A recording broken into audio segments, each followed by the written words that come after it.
Soomaaliya oo dhabaha nabadda iyo horumarka qaaday ayaa leh dhul ballaaran oo si dabiici ah ugu diyaarsan dalxiiska.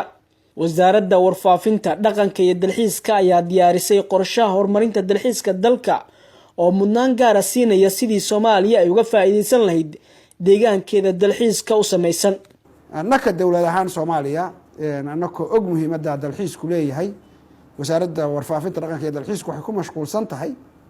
sidii ay u horumarin lahayd dalxiiska Soomaaliya, sidii loo ilaalin lahaa goobaha taariikhiga ee Soomaaliya ku yaal ama ay leedahay, dhismayaal ha noqdeen, meelo kale oo dabiici ah ha noqdeen, iyo sidii ummadda Soomaaliyeed ee hadda ka soo kabanaysa burburkii gaadhay dhinaca dalxiiskana loogu diyaarin lahaa inay sameeyaan goobo dalxiis quruxdoodana iyo dabeecadeennana oo gadmaysa oo dalxiiska soo jiidan kartana loo horumarin lahaa. Waxaa sii kordhaya dalxiisayaasha Soomaalida iyo kuwa ajaanibta ee dalka ku soo qulqulaya. Taasi waxay daliil cad u tahay ahamiyadda Soomaaliya ee dhinaca dalxiiska. Garoonka diyaaradaha Muqdisho ayaanu ka helnay macluumaad sheegaya inay sii kordhayaan dadka dalka u soo galaya. Arrimaha dalxiiska waa il dhaqaale oo ka faa'iideysi weyn u baahan. Cali Axmed Faarax, gudoomiyaha midowga wakiilada duulimaadka iyo dalxiiska Soomaaliyeed oo magacooda loo soo gaabiyo SETA, ayaa sheegay in isbeddelka amni ee dalka ka dhacay uu sabab u ahaa in Muqdisho ay u soo hanqal taagaan diyaaradaha caalamiga ah ee sida dalxiisayaal ajaanib iyo Soomaaliba leh. waxaa ku dhiirigelinayaa sida Muqdisho wax ka baxsan uma jiraan. garoon caalami ay leedahay ama dalku uu leeyahay,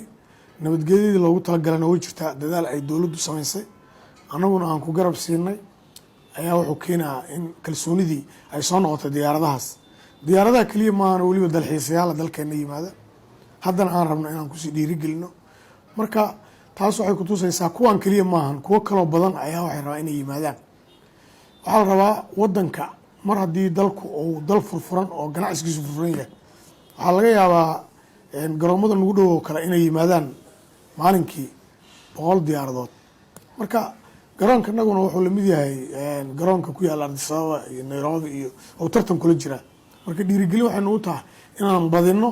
aadida dalkaaga. adiga ma passenger lama waayo, rakaab lama waayo, waxaa la waayaa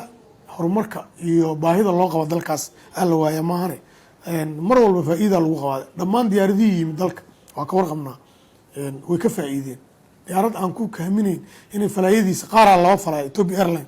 laba falaay waa galab iyo subax ay timaadaa, habeenkii duusha 1 saac habeeno. waxay ku tusaysaa horumarka aan sii sameynayno iyo dhiirigelinta dalkeena aan hayno. Axmed Nuur Taagane oo ka shaqeeya shirkadda bixisa adeegyada tikidhada diyaaradaha ayaa ii sheegay in sanadihii dambe ay aad u sii badanayeen dadka doonaya inay Soomaaliya xog ka helaan una baahan macluumaad dhinaca dalxiiska ah. haanihu dad badan jiro oo soo codsada macnaha inay Soomaaliya wax badan ka ogaadaan, ayagoo ku soo weydiinay email ku soo dhacaya oo ku dhahaya waxa rabnaa inaan noo sameeyo booking oo bil hebel ah, anagoo adinkoo macnaha wixii dalxiis ah iyo wixii oo diyaaradaha localka wax badan ka weydiinayaan kambaniyada. hadda markii hore ama Soomaaliya danin jirin ba hadda waxa arkaysa inay ku soo dhiiranayaan inay email ku soo diraan oo ku weydiiyaan waxyaabo badan Soomaaliya kamid ah ay ka wareystaan dalxiiska Soomaaliya sidoo yahay, meelaha loo dalxiis tago in warbixin ka siiso oo sida meelaha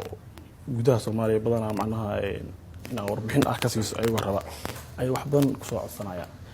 markii loo sheego markii arkaan diyaarado badan oo Soomaaliya aadayo wax badan ku soo dhiiranayaan. mid kale ayaan wasaaradda oo dalxiiskana ayadana waxay sameeyeen dhaqdhaqaaq badan sameysay oo ah si dadka u wacyigelin lahayd oo wax u sheegi lahayd oo macnaha barnaamijyo badan oo ku saabsan dalxiiska Soomaaliya aad wax ugu qabteen, ayagoo marba kula wadaagaya meelaha muhiimka la aadi karo oo ku soo sheegaya. Peter Nakuto oo agaasimo ka ah hotelka Jazeera ayaa ii sheegay inay aad u sii kordhayaan tirada dalxiisayaasha yimaada dalka Soomaaliya. Yes, labadii sano ugu dambeysay waxaanu eegaynaa isha aanu ku hayno xaaladda dalka Soomaaliya. 3 sano haddaba ugu dambeysay iyo waxaa sare u kacay amniga waddanka oo aad iyo aad u soo hagaagay iyo dalxiiska sidoo kale. waxaanu haynaa dalxiisayaal laakiin ma badna tiradooda, laakiin waxaan rajaynayaa in numberka uu sii kaco. qaar kalena waxay haystaan ganacsi, qaarna waxay ku tiirsan yihiin ururada aan dawliga ahayn. NGO related activities. intii aan ku sugnaa gudaha hotelkaasi waxaan kula kulmay Salmaan oo u dhashay dalka Turkiga, waxa uu sheegay in muqdisho uu yimid 2 sano ka hor balse uu dib ugu laabtay laakiin xilliga uu aad uga helay waxyaabihii uu dalka ku arkay sida cunnada Soomaalida hawada iyo waliba bulshada Soomaalida sidii u soo dhaweeyaan.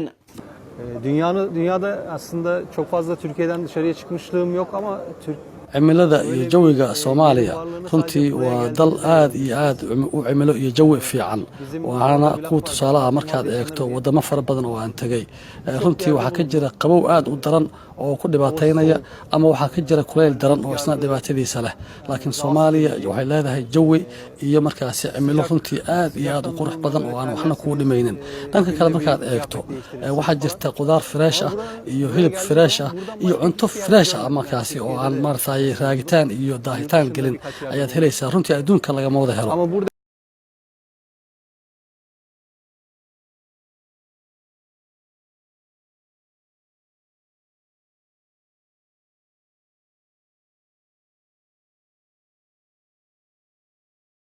marka la eego gobolada dalka ayaa waxaa jira deegaano badan oo ku habboon dalxiiska isla markaana hadda ay tagaan dad dalxiisayaal oo Soomaali ajaanib leh waxaa kamid ah gobolada waqooyi ee dalkeena deegaano ka tirsan gobolada Bari Nugaal iyo Sool iyo sidoo kale gobolada dhexe deegaanka Goobweyn ee gobolka Jubbada Hoose degmada Warshiiq iyo deegaanka Cadale oo ka tirsan gobolka Shabeellaha Dhexe magaalada Beledweyne ee gobolka Hiiraan iyo waliba magaalada Baydhabo ee gobolka Bay waa deegaano ku habboon in maalgashi dalxiis lagu sameeyo. halkan waa xeebta Liido waxa uu soo damaashaa taga kula dalxiisaga kumanaan dhalinyaro Soomaaliya oo ka kala yimaada xaafadaha magaalada Muqdisho waxa dheer qaar kale oo ka kala yimaada gobolada dalka iyo kuwa kale oo ka yimaada qurbaha intiisa kale ay Soomaalidu ku nooshahay. maalmaha Jimcaha iyo Khamiista waxa ka jira saxmad aad u fara badan waxaana buux dhaafiya dhalinyaro iyo caruur kuwaas oo si macaan ugu wada qaadanaya waqtiyo qurux badan xeebta Liido oo kamid ah xeebaha ku yaala magaalada Muqdisho ay ku habboon dhinaca dalxiiska. waxaan joognaa maanta Liido Beach waxaan ku dalxiisaynaa magaalada Muqdisho oo nabadgelyo ah waad u jeedaan badii iyo dhalinyaradii si wanaagsan baan u dabaalanayna waxaan u nimid walaalaheen oo magaranaysa reer Muqdisho anoo ka Hargeysa aad iyo aad baan idin salaamaya saaxiibayaal Muqdisho waa nabad cidii lahayd Muqdisho nabad ma taas waa been magacaygu waa Nadiifo Maxamed Muxudiin Nadiifo Baarbe waxaan ahay reer Balcad badda darteeda aan Balcad uga imaaday inaan dhalinyaradan iyo dadkan quruxda badan leh dalxiiskii damaashaadka aan kala qayb qaato magaaladan quruxda badan loo sida wanaagsan loo hagaajiyo oo maalin walba meel yar aan ka arkay inaan soo arko oon soo barto oon ku faano saas darteeda aan Muqdisho u imid. Sanay Gacanay Madaxii waa ganacsade ka soo laabtay qurbaha waxa uu dareenkiisa la wadaagaya warbaahinta qaranka asaga oo qurba joogtana u diraya fariin muhiim ah. magaalooyinka aan aqaanay ama suuqa Bakaara ha noqoto ama wadadii Makal Mukarrama ha noqoto ama aagii taalooyinkii burburay oo daljirka Dahsoon ee SY wuxuu dhan runtii waxay u noqdeen meelo cusub aan horey u aqoon jirin inkastoo dhagxaantii taalooyinkii muuqda ay ka maqan yihiin laakiin hadda isbedelka iyo dhismaha iyo sida loo qurxiyay suuqa Bakaara aad u aqaanay xataa muddo aan ka ganacsan jiray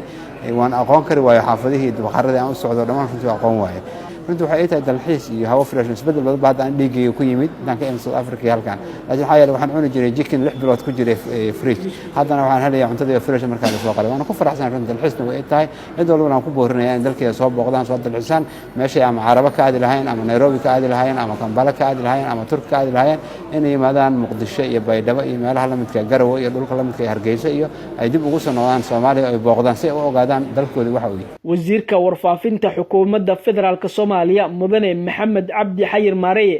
waxa uu sheegay in tirokoob lagu sameeyay goobihii dalxiiska ee dalka uu lahaa kor burburkii dalka isla markaana dib u habeen lagu sameynayo waxa uu sidoo kale uu sheegay in siyaasadda dalxiiska dalka ay wasaaraddu dhameysay isla markaana loo gudbinayo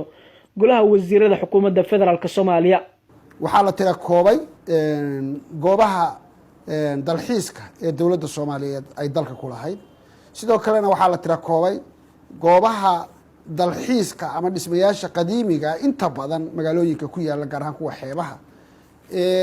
taariikh iyo noqon kara meel loo soo dalxiista dhismayaasha qadiimiga ee ku yaala magaalooyinka xeebaha laga soo bilaabay Saylac